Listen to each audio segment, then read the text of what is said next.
She scrambled up the steep slope.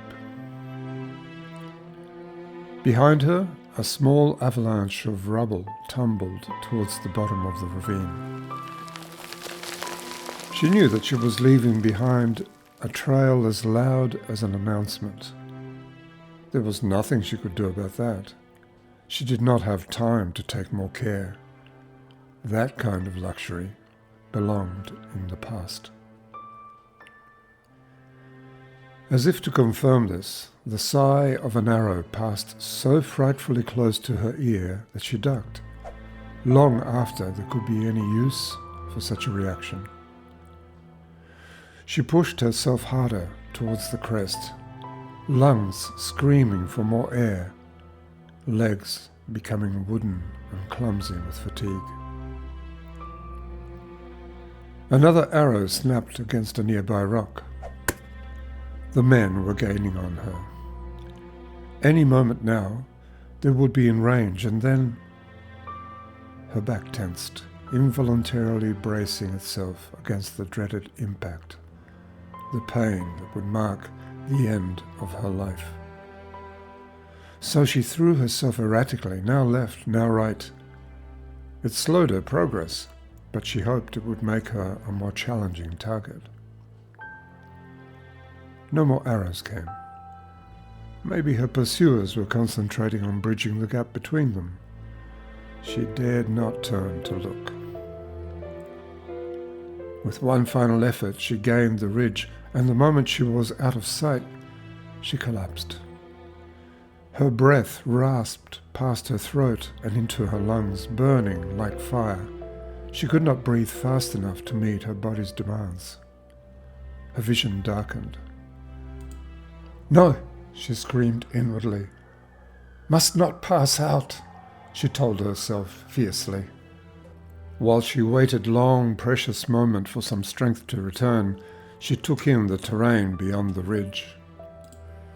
The hill curved down, sloping just as steeply on this side, and ended in what looked like a sudden drop some 300 spans from where she lay. Halfway down, 3 small, tough trees grew, their bent and twisted trunks shaped by the relentless winter winds. To the left, the ridge widened and levelled out, before arcing suddenly up into the rugged slope of yet another, taller hill. Her gaze drifted back to the clump of trees. There, she thought, and sprung into a run towards them. Her left leg nearly gave way under her as a stabbing pain seared it from ankle to hip. She recovered from her near fall and limped on, speeding as best she could towards her destination. She wasted no time. Even as she ran, she studied the 3 trees ahead, their lean, their thickness, the way they had forced large stones apart to send roots down into whatever earth they could find. They were survivors, just like her. Memory came haltingly at first, then more rapidly, gaining momentum.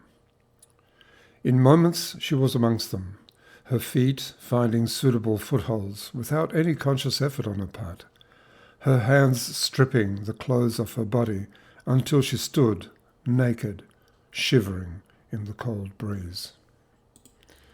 Her fear slowed her as she constantly strained to hear the noise of pursuit from the crest behind her. Even as she raised her arms towards the sky, she twisted to look back. With the ridge in clear sight, she pushed down with one foot, wedging the bundle of clothes deep between 2 stones. Only then was she able to allow herself to become still and remember. Cycles swept past her, the sun moving imperceptibly from dawn to dusk, the wheel of stars spinning majestically overhead, intersected by a pregnant moon, the downpour of torrential rain giving way to gentle snow, the whitening of the world.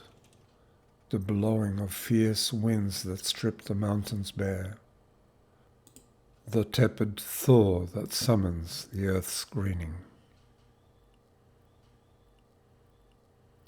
Her sight blurred as the vision of the cycles claimed her. Her skin hardened and her soft flesh became knotted like muscle. Blind now, her eyes perforce closed, yet other senses now made themselves available to her. As her feet forgot their flesh form and plunged deep into the earth, she became one with the stone of the mountain. She could now feel the vibration of each footfall as her pursuers approached the crest. So she demanded more of her body. She needed a faster change. Her colour, her form, and her hair, these shifted quickly to her demands. Her skin browned. Her flesh became creased and calloused, and soon strands of old bleached lichen hung from the twisted stump that had been her head, her neck.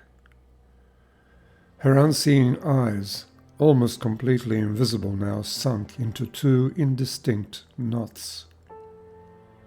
Her breath slowed and stopped altogether, for she had no more need of it. Then, as the change took a complete hold, she lost interest in the churchman. She forgot all concerns as her body surrendered to the call of a different knowing, a more measured way of being. The three men who gained the ridge searched for their quarry. It had only been some minutes since they had last seen her vanish from sight, so she could not be far. "She's hiding," said the leader and spat on the earth. "Let's fan out, find the stinking little weasel and be done with it. She can't hide for long." Hours later, they called off the hunt. The girl had vanished into thin air, and for all their efforts, they were unable to find her hideout. By then, the sun was low, too late to wander back down to the plains before dark. This was just as well, for if they were to return empty-handed to the bishop, they needed time. Time to conjure up a convincing story to explain their failure. They pitched camp near the only 4 trees they could find, and muttered their lies over a cold supper.